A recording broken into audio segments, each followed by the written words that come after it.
Coming up on today's Next Fan Up podcast, a lot of this. Already their coaching staff is a clown show of riches.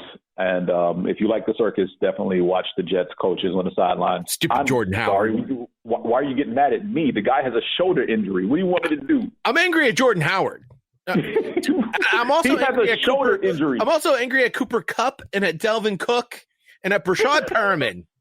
Angry at all those players for all different reasons in different leagues. That was last week. This is this week. Here we go. That's how we start. Yeah, baby. 32 super fans. Where do the reports come from? Did you get an initial? One PodVader. That's football. Every angle of the NFL covered. All that kind of stuff, I get it. This, no question about it, is Next Fan Up. We're going to unleash hell here in December. Hello and welcome to the I'm not going to Hawaii or Florida either, but I wish I was edition of the Next Fan Up podcast. Hello everybody, PodVader here. Talking about Hawaii, Florida, because we will be talking about the Pro Bowl later on in the podcast, like at the end of the podcast, because we've got a whole bunch of games here in Week 16 that we really want to get to. Peel back the curtain. I lied. We're actually doing the Pro Bowl special in a different episode, which probably came out before this episode aired. So if you missed it, go back to wherever you listen to great podcasts and check it out. We're on Apple Podcasts, Google Podcasts, Spotify, iHeartRadio, etc. Okay, back to the regular scheduled program. Why I wish I was there is because I live in New England where we just had an ice storm. So you might from time to time hear a bunch of bumps and crashes and whatever. And that is the ice falling onto the roof of my house, which I can't wait to see the damage that's going to be done. But no. Someone who does not have to deal with falling ice is James, who's down in Atlanta. It's not hot Atlanta right now, but I'm sure you don't have any ice either. No, not hot Atlanta right now, and no ice yet. Winter's not officially over, or hasn't even officially begun at this point. We'll get a sheet of ice at some point between now and the Super Bowl. James is the lone superfan here with me this week. Don thought he was going to be able to join us. Don, our Raven superfan, he did fill out our pick sheet. I thought at one point Neil mentioned he was going to try and join us from jolly old Scotland, but no. Apparently that's not happening either. So, yeah, just you and me, James. Oh gosh, I'm throwing you down again this week by myself. Well, and that game is on Saturday too, which is fantastic. Yeah. Before we get into the games, let me talk to you a little bit about the playoff scenario. 7 of the 12 spots have been clinched. Teams still fighting to get in, Dallas and Philly, and essentially only one of them is making it in, and they play this week. So that could be determined by the end of this week. Vikings and Rams. And the Vikings and Rams in the NFC. There might be other NFC teams that are mathematically alive, but essentially it's really between the Vikings and the Rams. And the Rams also play on Saturday. If they end up losing, then it's pretty much set. The playoff scenario in the NFC will be set with just Dallas and Philly to finish things off. In the AFC, it's a little bit more drawn out. You have the Steelers fighting to keep that last wild card spot. The Texans and Titans fighting for the AFC South, although the Texans are in the driver's seat there. They have yet to clinch a playoff spot. The Titans, I believe, will need some help and are looking for the Steelers to lose. The Colts, Browns, and Raiders, they're all at 6-8, mathematically alive, but no. They probably won't make it, but they won't. There's a chance. You're telling me there's a chance. And there is snowball in hell, maybe, and not even that good. Well, listen, I got plenty of ice, so we can find out. Now, I think what's even more interesting besides the playoff scenarios are the NFL draft scenarios, James. All right. So The following teams have no business winning any more games whatsoever the rest of the season. Bengals, Dolphins, Redskins, Giants. All right. Those teams. Okay, but there's a problem. What's Two of those that? teams play each other this weekend. Well, we're getting there. These teams still have an outside chance at the number one pick in the draft. Now, admittedly, Cincinnati owns their own destiny, and they are playing the Dolphins. They simply lose to Miami, and it's over. The Bengals will have the number one pick in the NFL draft. However, if they happen to beat Miami and then, not completely out of the question, take out Cleveland in week 17, they would lose that number one pick spot, assuming that they end up in a tie with other teams that have 3 victories. Go Bengals, finish strong. Yes, I want to see this happen. Other teams that should probably quit while they're ahead include the Lions, Cardinals, Jaguars, Jets, Panthers, Broncos, Falcons, Chargers. These teams have 5 wins or less and literally have no business winning any other games. Now, teams, I mentioned there were 3 teams that are 6-8 that still have an outside chance of making the playoffs. I still think those teams, when you're in that middling range, James, I still think you want to win your games more than lose your games for draft slot, because the difference, I think, between pick 12 and pick 15 or pick 16 isn't really that huge.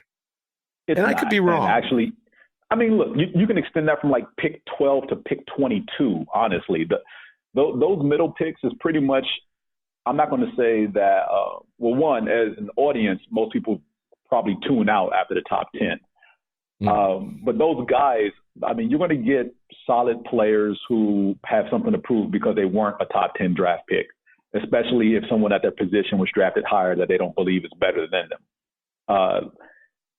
You can get some quality players in those middle picks from 12 to 22 in the first round, potential starters, if not high contributors.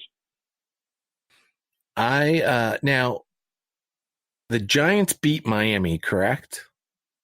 They did. That was last Sunday. Okay.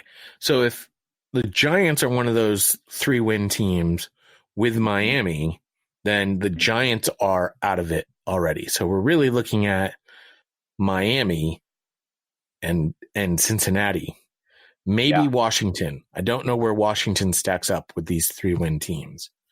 The Lions have that pesky tie, so that already takes them out of it. Yeah. It could be interesting. It could be very interesting if the Bengals decide to finish up the season and get 3 victories on the board. And we also know that there'll be trades to happen. So once the season is over, the draft positions won't necessarily be set, as I use air quotes. Yes, but those draft positions are going to be highly valuable to get the most that you can out of those trades. So you're going to want to be, you don't want to win more than 3 games. That's why the Bengals, Dolphins, Redskins, Giants should absolutely just be losing at this point.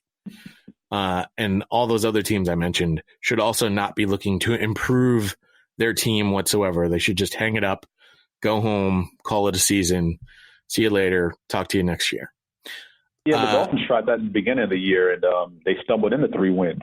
Yeah, those fools, those silly fools.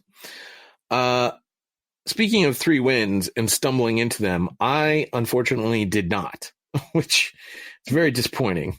I couldn't be more disappointed last week with my 9 correct picks. Only 7 versus the spread.